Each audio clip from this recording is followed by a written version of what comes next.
10 കൊല്ലത്തിന് ശേഷം UDF സർക്കാർ ബജറ്റ് അവതരിപ്പിക്കുമ്പോൾ സമ്പദ് വ്യവസ്ഥ ശക്തിപ്പെടുത്തുന്നതിലും അതുപോലെ അടിസ്ഥാന സൗകര്യ വികസനത്തിലും അടിമുടി മാറ്റമാണ് ജനങ്ങൾ പ്രതീക്ഷിക്കുന്നത്.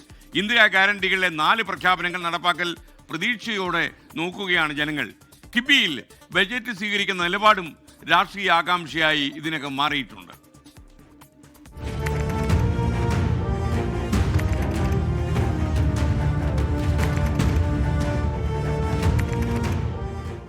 ബജറ്റ് അവതരിപ്പിക്കുന്ന മുഖ്യമന്ത്രി എന്ന കൗതുകത്തിനപ്പുറം എന്തായിരിക്കും VD സതീശൻ മാജിക് എന്നുള്ളതാണ് ആകാംക്ഷ.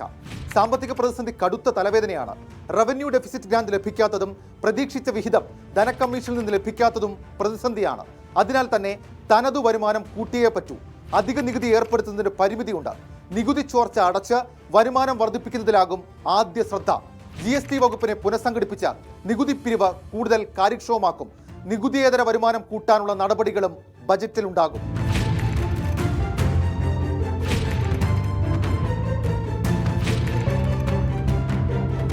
കഴിഞ്ഞ സർക്കാരിന്റെ അഭിമാന പദ്ധതി കിഫ്ബിയിൽ എന്തായിരിക്കും നിലപാട്? കിഫ്ബിയുടെ സ്വതന്ത്രാധികാരത്തിന് പൂട്ടുവീഴുന്നതായിരിക്കും VD സതീശൻ സർക്കാരിന്റെ ആദ്യ ബജറ്റ്.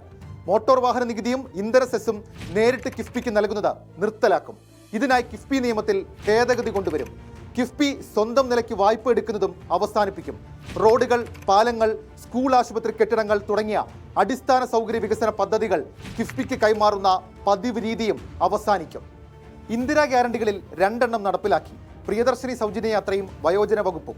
ബാക്കി ഗ്യാരണ്ടികളായിരിക്കും ബജറ്റിലെ ജനപ്രിയ പ്രഖ്യാപനങ്ങൾ. കേരളത്തിലെ മുഴുവൻ ജനങ്ങൾക്കും ആരോഗ്യ പരിരക്ഷ ഉറപ്പാക്കുന്ന ഉമ്മൻചാണ്ടി ഇൻഷുറൻസ് പദ്ധതി, നിലവിലുള്ള കാരുണ്യ ഇൻഷുറൻസ് ഉൾപ്പെടെയുള്ള പദ്ധതികൾ സംയോജിപ്പിച്ച സമഗ്ര ആരോഗ്യ ഇൻഷുറൻസ് പദ്ധതി നടപ്പിലാക്കും. കോളേജ് വിദ്യാർത്ഥിനികൾക്ക് 1000 രൂപ പ്രതിമാസം ധനസഹായം. ബിസിനസ് സംരംഭങ്ങൾ തുടങ്ങാൻ യുവജനങ്ങൾക്ക് 5 ലക്ഷം രൂപ വരെ പലിശരഹിത വായ്പ. ഇവയൊക്കെ ബജറ്റിൽ ഇടം പിടിക്കും. ക്ഷേമ പെൻഷനാണ് ആകാംക്ഷയോടെ നോക്കിക്കാണുന്ന മറ്റൊരു കാര്യം. ഒറ്റയടിക്ക് 3000 വർദ്ധിപ്പിക്കുന്ന പ്രഖ്യാപനത്തിന് ബജറ്റിൽ സാധ്യതയില്ല. പക്ഷേ ഘട്ടം ഘട്ടമായി 2-3 വർഷത്തിനകം ക്ഷേമ പെൻഷൻ 3000 ഉയർത്തിയേക്കും. സർക്കാർ ജീവനക്കാർക്ക് എന്തായിരിക്കും ബജറ്റിലുണ്ടാവുക? എതിർപ്പുയർന്നതോടെ പെൻഷൻ പ്രായം കൂട്ടുന്നത് തൽക്കാലം ഉണ്ടാകില്ല. എന്നാൽ ആശ്വാസമായി ക്ഷാമബത്ത പ്രഖ്യാപനം ഉണ്ടായേക്കും. പങ്കാളിത്ത പെൻഷനിലെ സർക്കാർ വിഹിതം കൂട്ടിയേക്കും. അടിസ്ഥാന സൗകര്യ വികസനത്തിൽ വമ്പൻ പ്രഖ്യാപനങ്ങൾ ഉണ്ടാകുമോ? കേരളത്തെ തുറമുഖ നഗരമാക്കുക, ഏവിയേഷൻ ഹബ്ബ്, ഇതൊക്കെ VD സതീശന്റെ സ്വപ്ന പദ്ധതികളാണ്. ഊർജ്ജ മേഖലയ്ക്കും കൈത്താങ്ങുണ്ടാകും. നഷ്ടത്തിലോടുന്ന പൊതുമേഖലാ സ്ഥാപനങ്ങളുടെ ഓഹരി വിറ്റഴിക്കൽ ഉൾപ്പെടെ ബജറ്റിൽ എന്തൊക്കെ ഉണ്ടാകും? ഏതാനും മണിക്കൂറുകൾക്കുള്ളിൽ VD സതീശന്റെ വിസ്മയങ്ങൾ അറിയാം.